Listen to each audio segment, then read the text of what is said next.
조갑제TV 시청자 여러분 안녕하십니까? 저는 조갑제닷컴의 조사별입니다. 2022년 11월 16일 저녁 7시를 가리키고 있습니다. 김어준의 뉴스공장보다 TBS가 먼저 문을 닫을 것 같습니다.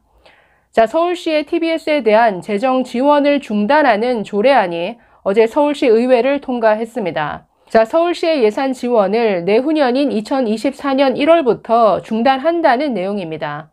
자, 지금 서울시 의회는 과반 이상을 국민의힘이 차지하고 있습니다. 전체 112석 가운데 76석, 과반이 훨씬 넘는 숫자죠. 자, 이 76석을 국민의힘이 차지하고 있습니다. 자, 이 76명 전원이 공동 발의한 조례안입니다. 서울시 미디어재단 TBS 설립 및 운영에 관한 조례 폐지 조례안을 어제 표결로 통과시켰습니다. 자, 지금 매년 서울시는 TBS 운영비의 약 70%가량을 세금으로 지원하고 있습니다. 그 금액이 320억에서 약 370억 원에 이릅니다.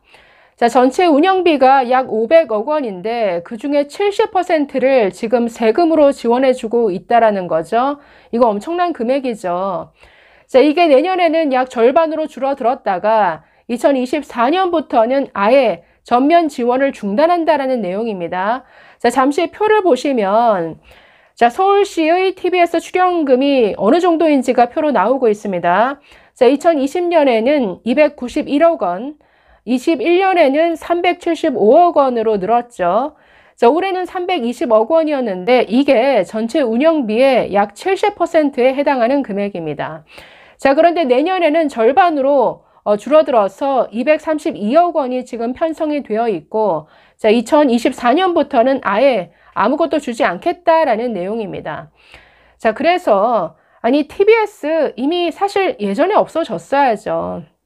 아니, 교통방송이 이미 그 존립 가치를 잃은 지 오래되지 않았습니까?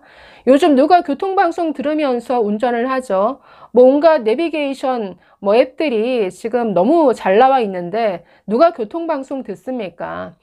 자, 이뿐 아니라 세금이 이렇게 들어가면 운영이라도 잘 했어야죠. 그런데 방만하게 운영했을 뿐만 아니라 그 대표 간판 방송이라고 할 수 있는 김어준의 뉴스공장, 가짜뉴스 공장이죠. 완전히 전 국민을 상대로 가짜뉴스로 선동하는 이런 선동기관으로 전락한 지 오래 아닙니까? 왜 이런 기관에다가 세금을 지원하는 것이죠? 그래서 진작에 있었어야 될 이런 처분인데 지금 이제서 이루어지고 있습니다. 자, 그런데 이에 대해서 TBS 당사자들 그리고 민주당 일각에서는 언론 탄압이다라고 주장하고 있는데, 아니, TBS가 왜 스스로 언론이 되기를 원하죠? 안 그래도 관변 언론, 지금도 너무 많습니다. 아니, 스스로 언론이라고 생각했으면 이런 식의 가짜 방송이 적어도 세금으로 운영되는 이런 전파를 타도록 했으면 안 됐죠. 자, 이뿐 아니라 교통방송으로서의 기능, 그 역할도 제대로 못했습니다. 대표적으로 지난 8월에 서울에서 엄청난 폭우가 있었죠. 그렇게 폭우가 내리는데도 당연히 재난방송을 해야 될 이 TBS가 재난방송 대신에 김어준의 뉴스공장을 그대로 틀었습니다. 있을 수 없는 일이죠. 자, 이뿐 아니라 제가 방만하게 운영했다라고 하는 것은, 아니, 세금으로 운영된다면 당연히 그 모든 계약 체결에 있어서나 모든 지출에 있어서 투명하게 이루어져야 되는데, 아니, 김어준 씨에 대한 출연료 제대로 계약서도 안 썼습니다. 구두 계약으로 그 엄청난 금액이 지급되는 출연료 계약을 했다라는 건데, 아니, 이게 말이 안 되죠. 어떻게 이렇게 운영을 합니까? 그래서 서울시에서 여러 차례 감사를 진행했고, 기관 경고라든가 기관장 경고 있었음에도 불구하고 고치지 않고 있다가 결국 이런 사태를 맞이한 것이죠. 스스로 초래한 결과입니다. 자, 김어준의 출연료 회당 200만 원으로 알려져 있습니다. 이것도 TBS 공개하지 않고 있기 때문에 정확한 액수를 알 수 없는데, 자, 국민의힘 의원들이 자료를 받아서 발표한 바에 따르면 회당 출연료가 약 200만 원이다. 자, 그러면 일주일에 5번 방송한다. 그러면 일주일에 1,000만 원이죠. 월 4천만 원을 받아간다라는 겁니다. 세상에 월 4천만 원을 출연료를 지급하면서 이런 엄청난 세금이 들어가는 방송을 통해서 날마다 가짜뉴스를 생성해 왔죠. 자, 김어준의 뉴스공장, 가짜뉴스 공장이 만들어낸 가짜뉴스 뭐 너무나 많죠.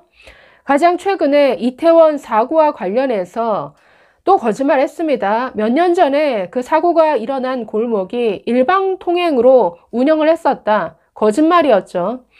이뿐 아니라 황운하 의원을 출연시켜서는 한동훈 장관의 마약과의 전쟁 선포가, 마약 범죄에 대한 수사가 이런 이태원 참사를 가져왔다라는 이런 취지의 발언을 버젓이 내보냈습니다. 자, 여러 번 계속 반복해서 상습적으로 가짜뉴스를 만들면서도 들통이라도 절대 사과 안 합니다. 영국 여왕 장례식에 참석했던 김건희 여사를 향해서 버젓이 거짓말을 퍼뜨렸죠. 자, 당시 김건희 여사가 착용했던 망사 베일이 달린 모자, 이건 로얄 패밀리들만 쓰는 이런 드레스 코드다. 완전히 가짜 뉴스였죠. 이런 가짜 뉴스를 아주 유식한 척, 온갖 아는 척을 해대면서 이런 거짓말을 방송을 통해 내보냈습니다. 완전히 거짓말이었죠. 오히려 영국 왕실에서 각국 정상, 그 영부인들에게 주문한 이런 드레스 코드였습니다. 장례식에 참석할 때는 검은 드레스에 망사 베일이 달린 모자를 써달라. 영국 왕실에서 요청해서 그에 맞는 이런 복장으로 간 것이었는데, 그걸 가지고 거짓말 버젓이 해놓고도 절대 사과 안 합니다. 알아봤더니 이렇다라고 하네요. 끝. 입 싹 닫죠. 뭐 이 외에도 너무나 많죠. 뭐 페라가모, 생태탕, 뭐 줄리 의혹, 온갖 거짓말을 세금으로 운영되는 전파를 통해 퍼뜨려 놓고도 절대 사과하지 않는 이런 방송. 어떻게 이런 방송을 TBS가 자체적으로 수많은 경고에도 불구하고 아직도 방송을 합니까? 그러니 당연히 문 닫게 해야죠. 지금 이 처사도 너무 늦었죠. 자, 지금 뭐 당장 내년에 올해 70% 지원, 내년에 50% 지원했다가 내후년에는 영원 이제 지원하지 않는다. 존립 가치를 잃었다. 자, 그러면 당장 문 닫게 해야죠. 그런데 뭐 지금 서울시 의회 그리고 서울시에서는 TBS를 존속시켜서 뭔가 교육 콘텐츠를 제공하는 이런 방송으로 유지하느냐, 이 부분을 좀 고민하는 모양인데, 어찌되었든 내후년이 오기 전에 TBS 그 가짜 뉴스 본산, 김어준의 뉴스 공장부터 당장 그만두게 해야죠. 글쎄요. 언론 탄압이라고 반발할 것이 아니라 TBS 구성원들은 당장 이런 논란을 초래한, 이런 문제를 초래한 김어준 씨를 상대로 먼저 따져야 하는 것 아닙니까? 감사합니다.